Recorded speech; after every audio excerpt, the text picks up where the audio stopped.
Bismillahirrahmanirrahim. Saya mau nanya, apakah ada hukum tentang tulisan atau pajangan atau bingkai ayat-ayat Al-Quran yang menjadi hiasan di rumah-rumah?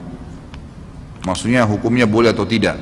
Ya, ulama sebenarnya ya lebih cenderung menganggap ini adalah perbuatan yang mubah, boleh-boleh saja, gitu kan. Tetapi jangan dianggap itu bisa memberikan manfaat atau madarat. Jadi ayat kursi itu sebesar apapun antum tulis, gitu kan, 10 kali 10 meter di rumah tidak bisa ngusir setan. Jadi jangan anggap bisa ngusir setan. Quran pun yang kita pajang biar 100 buah mushaf tetap baca setan di rumah. Sedangkan kita lagi baca Quran bisa ngantuk, masih bisa digoda sama setan. Mengusir setan dengan membacanya, gitu kan. Jadi tidak benar itu sering diceritakan di film-film di Indonesia kalau Quran ditempelin teriak-teriak setannya, gitu kan. Kadang-kadang orang kalau ngeruqyah saja bacaannya supaya didaunkan kejiwaannya, setannya bilang kamu salah baca, gitu kan.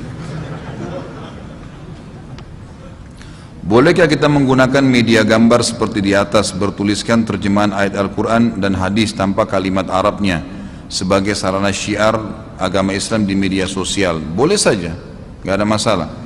Gambar jalan, ada pohon, kemudian ditulis ayat atau hadis, ya itu insya Allah tidak ada masalah. Yang penting jangan ada gambar yang berjiwa, ya, manusia, hewan, jin, dan di sini ulama masukkan juga malaikat.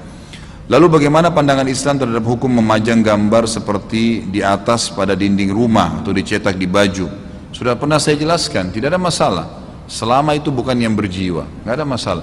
Antum punya baju kaos gambarnya pohon, nggak apa-apa. Gambarnya building, nggak apa-apa. Tulisan, nggak ada masalah. Jangan gambar harimau, gitu kan, gambar orang, nggak usah. Apabila ada bayi yang baru lahir dan berusia 3 jam saja kemudian meninggal, apakah bayi tersebut wajib diakikahkan? Jawabannya iya, tetap diakikahkan. Karena akikah itu diwajibkan bagi semua yang lahir, dia mati atau tidak. Kalau sudah lahir, diakikahkan. Jadi bukan manfaatnya bukan karena sembeli kambing itu karena dia masih hidup, tapi karena dia lahir. Karena dia lahir, gitu kan? Maka ini pendapat yang lebih kuat, Allah alam, yang saya tahu tetap diakikahkan, gitu kan? Karena Nabi SAW mengatakan semua orang yang lahir terikat atau tergadai dengan akikahnya, maka diakikahkan saja. Bahkan diberikan nama, dianjurkan diberikan nama. Kalau sudah, sebagian ulama yang Allah alam, saya lebih cenderung dengan pendapat ini karena memang sesuai dengan dalil-dalil yang sahih yang ada. Kalau sudah lebih dari 4 bulan dan memiliki nyawa kemudian meninggal, gitu kan, keguguran misalnya, dianggap sudah jadi manusia kan, maka diberikan nama.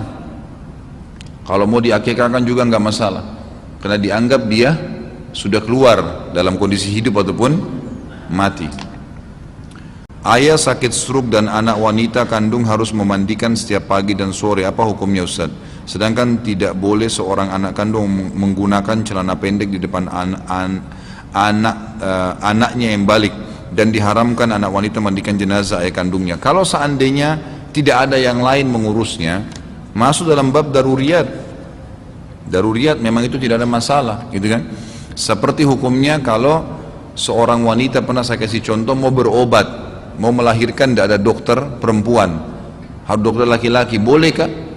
Bukan hanya sekedar memandikan, memang mengeluarkan bayi dari kemaluan perempuan itu. Ulama mengatakan boleh. Sebagaimana juga Nabi SAW menggunakan tenaga beberapa sahabiat mengobati laki-laki satu sahabat yang sedang luka di medan perang. Kalau dalam pengobatan berbeda, gitu kan. Ini kan termasuk perawatan, pengobatan. Kalau nggak ada, kalau ada orang lain, alhamdulillah, Anda punya rezeki, cari seorang laki-laki yang baik, yang soleh, bayar dia, gitu kan. Bayar dia, kemudian insya Allah ya, disuruh urus, itu bisa.